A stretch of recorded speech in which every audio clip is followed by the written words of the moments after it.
নমস্কার বন্ধুরা, পম্পার কিচেনে আপনাদের সকলকে স্বাগত। আজ আমি আপনাদের সাথে একটা নরম তুলতুলে স্পঞ্জি রসগোল্লার রেসিপি শেয়ার করব। মাত্র 10 টাকা দামের গুঁড়ো দুধের প্যাকেট দিয়ে আজকের এই রসগোল্লাটা বানাবো। আশা করছি আপনাদের ভীষণ ভালো লাগবে। আর এই মিষ্টিটা আমার মতো একবার বানিয়ে দেখবেন। দোকান থেকে কিনেছেন নাকি বাড়িতে বানিয়েছেন খেয়ে বুঝতেই পারবেন না। তাহলে চলুন দেরি না করে আজকের এই নরম তুলতুলে স্পঞ্জি রসগোল্লার রেসিপিটা দেখে নেওয়া যাক। ছানার এই রসগোল্লাটা বানানোর জন্য দেখুন এখানে আমি ছানাটাকে প্রথমে খুব ভালোভাবে কাটিয়ে নিয়েছি। এখানে যে 10 টাকার গুঁড়ো দুধের যে প্যাকেট হয়, 10 টাকা দামের গুঁড়ো দুধের প্যাকেটে 3 প্যাকেট আমি দুধ নিয়েছি। সেই দুধ থেকে কিন্তু আমি এইভাবে ছানাটাকে বার করে নিয়েছি, দেখতেই পাচ্ছেন। আর একটা কাপড়ের মধ্যে দিয়ে কিন্তু এটাকে জল ঝরাতে রেখে দিয়েছিলাম। আর একটু জল আমি ঝরিয়ে নেব।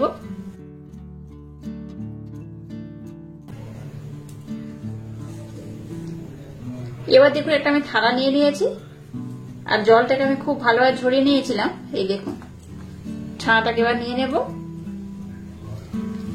10 টাকার গুঁড়ো দুধের প্যাকেট দিয়ে এত সুন্দর যে রসগোল্লা বানানো যায়, একবার না দেখলে আপনারা বিশ্বাসই করতে পারবেন না।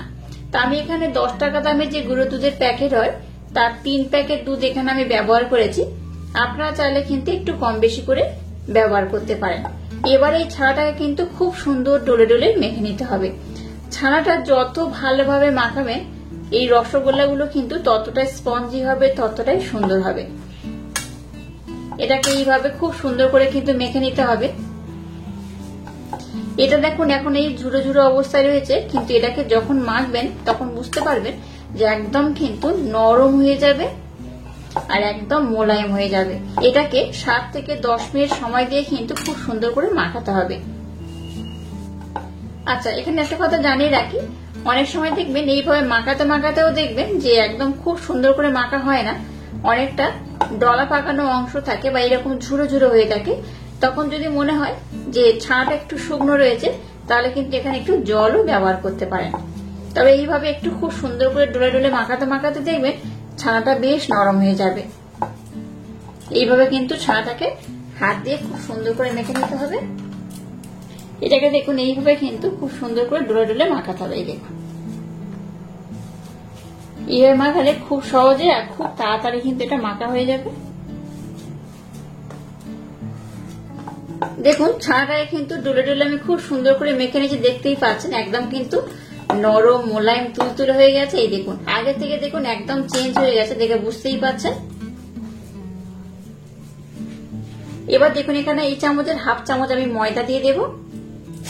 সামান্য একটু ময়দা দিলে কি হবে, এর বাইন্ডিংটা কিন্তু খুব সুন্দর হবে। একটু অবশ্য ময়দা ব্যবহার করবেন, করলে কিন্তু মিষ্টির বাইন্ডিং খুব সুন্দর হয়। ময়দাটা দিয়ে আবার এটাকে আমি কিন্তু ডলে ডলে খুব সুন্দর করে মেখে নেব। দেখুন মিশ্রণটাকে আমি খুব সুন্দর করে মেখে নিয়েছি, দেখাচ্ছি গোল করে, দেখুন কত সুন্দর ওটা হয়েছে। এইভাবে আমি খুব সুন্দর করে মেখে নিয়েছি। এবার এটা থেকে কিন্তু লেচি কেটে নেব, আর সবগুলো মোটামুটি একই রকম হবে সেইভাবে আমি লেচি কেটে নেব। একটু ছোট বড় যার যেমন পছন্দ সেইভাবে বানাতে পারেন। আমি একটু ছোট্ট ছোট্ট করে বানাবো। এটা কিন্তু যখন হয়ে যাবে বেশ অনেকটা কিন্তু ফুলে যাবে। এইভাবে প্রথমে আমি লেচি কেটে নেব। দেখুন মাত্র 3 প্যাকেট 10 টাকা দামের গুঁড়ো দুধের প্যাকেট দিয়ে কতগুলো রসগোল্লা বানানো যায়। যদি একটু বেশি করে আপনারা গুঁড়ো দুধের প্যাকেটটা নেন, মানে যে 10 টাকার প্যাকেট, একটু যদি বেশি করে নেন তাহলে কিন্তু মিষ্টির পরিমাণটা আরো বেশি হবে। এবার এগুলোকে আমি গোল করে নেব। হাতের মধ্যে প্রথমে এইভাবে একটু প্রেসার দিয়ে দিয়ে আমি চেপে গোল করে নেব। এবার হাতের মাধ্যমে এইভাবে একটু গোল করে নিতে হবে। দেখুন এইভাবে কিন্তু একটু প্রেসার দিয়ে চেপে চেপে গোল করবেন, তাতে করে কি হবে মিষ্টির বাইন্ডিংটা খুব সুন্দর হবে। দেখুন কত সুন্দর হয়েছে। এইভাবে সবগুলোকে আমি প্রথমে খুব সুন্দর করে গোল করে নেব।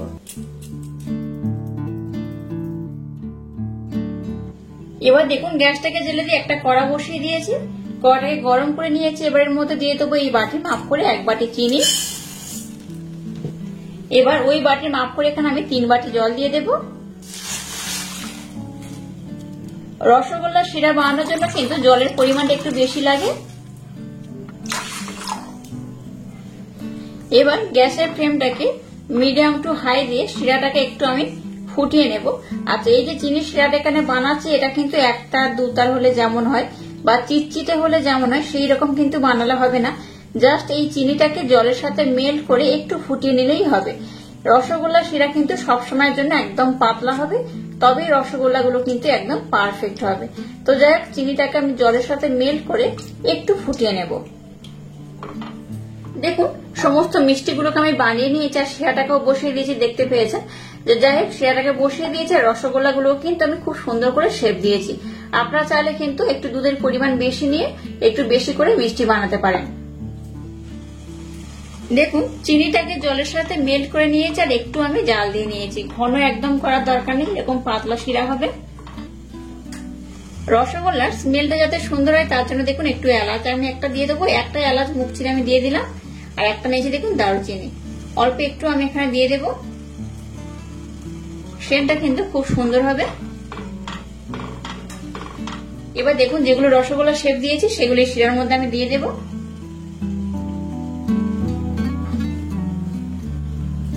সবগুলোকে আমি দিয়ে দিলাম।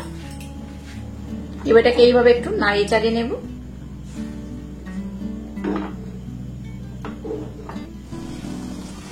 এবার গ্যাসের ফ্লেমটাকে মিডিয়াম টু হাই দিয়ে এটাকে কিন্তু খুব সুন্দর করে আমি ফুটিয়ে নেব। তবে এটাকে কিন্তু ঢাকা দিয়ে দেবেন, অবশ্যই ঢাকা দিতে হবে। আর দেখুন ঢাকনা দিলে তখন দেখুন এই যে ছিদ্র রয়েছে ছিদ্রটাকে কিন্তু বন্ধ করতে হবে। একটা লবঙ্গ দিয়ে এটাকে আমি বন্ধ করে দিলাম মুখটাকে।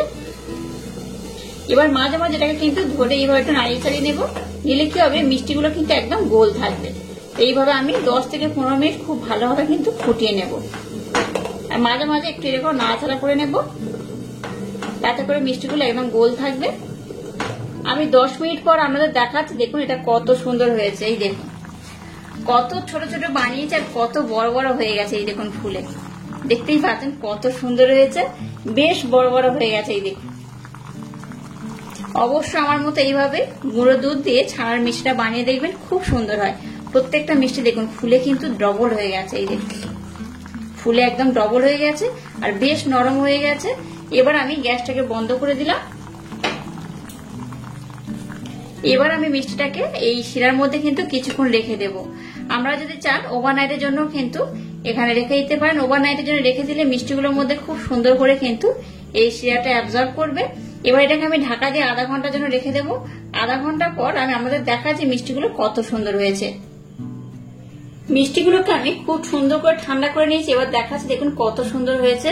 প্রত্যেকটা মিষ্টি কিন্তু খুব সুন্দরভাবে ফুলে গেছে, দেখতেই পাচ্ছেন কতটা অপূর্ব হয়েছে। আপনারা বাড়িতে আমার মতো অবশ্যই হলো এই রসগোল্লাটা আবার বানিয়ে দেখবেন, অসাধারণ খেতে হয়। একবার এইভাবে বানিয়ে খেলে দেখবেন বারবার বানাতে ইচ্ছা হবে। এইভাবে বানালে দোকান থেকে আর মিষ্টি কিনে খেতে ইচ্ছাই হবে না।